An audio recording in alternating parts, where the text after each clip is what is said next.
Hello, at least 20 people have been killed in recent weeks as Bahrain's Sunni rulers, backed by a Saudi-led military force, attempt to crush a month-long uprising by the tiny island kingdom's Shiite majority.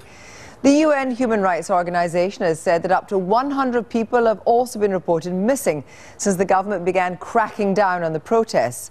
But before those protests even began, the BBC's Bill Law was investigating the regime's attempts to stifle the opposition. Here's his assessment of the current standoff. After 4 weeks of protests at Pearl Roundabout, on March 16th, Bahraini police and army cleared the square. 5 protesters are dead, an estimated 100 are missing, some arrested, some in hiding, fearing for their lives. There's a climate of fear across the Shia community.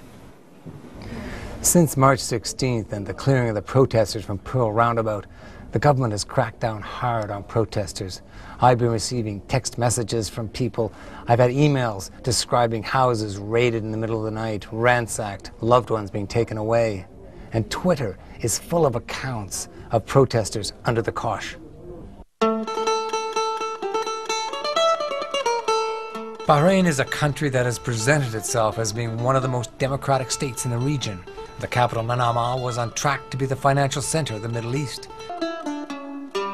But there's an underside to this story, a sectarian side, as this is a majority Shia country ruled by a Sunni royal family, the Al Khalifas.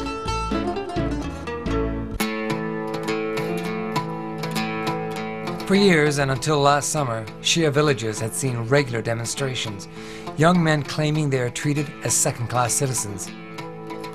They were demanding an end to discrimination in housing and jobs, and more democratic rights for the majority Shia population. Most importantly, for now, they can't get jobs in the police or armed forces, and the government brings in Sunnis from Pakistan, Jordan and Yemen to fill those jobs. A harsh clampdown starting in August of last year meant demonstrations were a thing of the past. They've used many type of torture methods.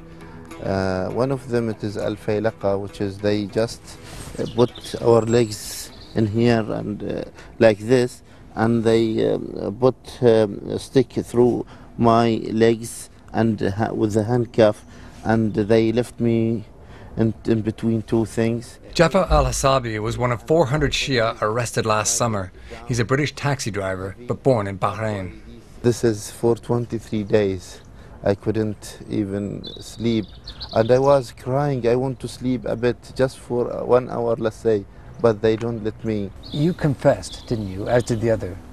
Was that confession under duress? Was it under torture? Yes, it was under torture. He was picked up in August along with 22 others, all Shia, and charged with financing and supporting a terror organization.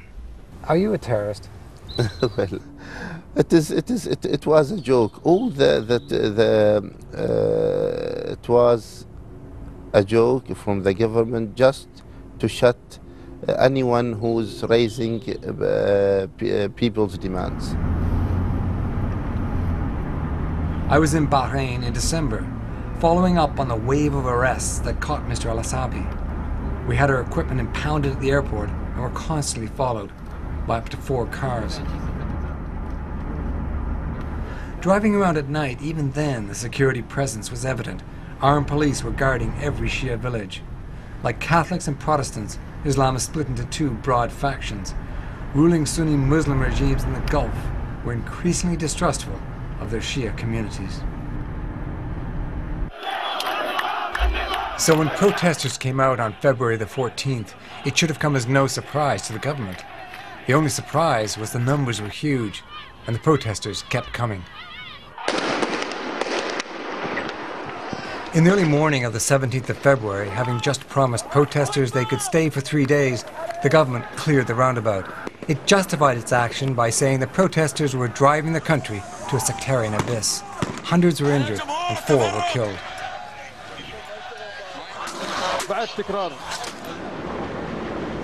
But concessions to the protesters did not sit well with Bahrain's powerful neighbor, Saudi Arabia. The 2 countries are joined by a causeway, and Saudi troops rolled into Bahrain. The Saudis have their own history of discrimination toward their Shia minority. The inability of the ruling Al Khalifas to put down popular protest was causing great anxiety in the royal family in Saudi Arabia and elsewhere in the region. Bahrain is a tiny island nation in the Gulf. It's one of a cluster of small Sunni-ruled states sitting off the east coast of Sunni Saudi Arabia. Across the Gulf are two huge, populous, Shia-dominated countries, Iraq and a possibly nuclear-armed Iran. The King of Jordan raised the specter of a Shia crescent stretching across the Middle East from Lebanon's Hezbollah on the Mediterranean to Shia-majority Bahrain and the eastern province of Saudi Arabia. But have the Al-Khalifas overplayed the sectarian card? And if so, why are they doing it? It's a great survival tactic. If you can make the Sunnis that could be in favor of the protest movement feel that they are going to be attacked because they are Sunni or be undermined because they're Sunni, they will back the government to try to keep their status in society. As far as the region is concerned, if you try to raise the sectarian dimension of the whole thing, you get the GCC troops coming in to try to protect the status quo. And is that a dangerous card to play, the sectarian card? I think it's extremely dangerous. I think you're creating a monster, you're feeding a monster that you cannot control. Pulling down the monument at Pearl Roundabout seemed an odd way to respond to a crisis. Perhaps the Al-Khalifas thought that by removing the symbol of the protest, they could remove the protest itself.